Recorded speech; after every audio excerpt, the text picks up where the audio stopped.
I'm distraught that the ocean is dying. The greatest sorrow in my life is losing my home and my community in a bushfire.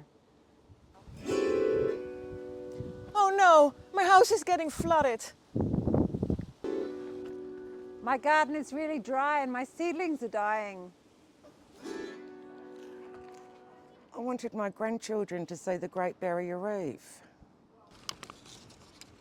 All of us were connected to nature because our lives depended on it, and we still do. Change is not as hard as you think.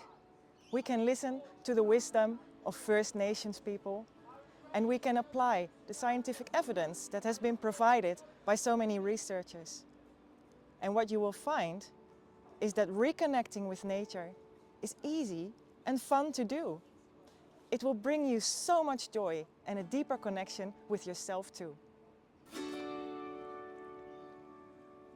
I love all the biodiversity in my backyard, butterflies, bees and lizards.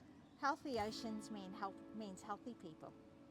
I now live in a country community that respects the nature and the local wildlife. I love how calm and relaxed I feel when I'm out in nature. In my community, we've restored some bushland.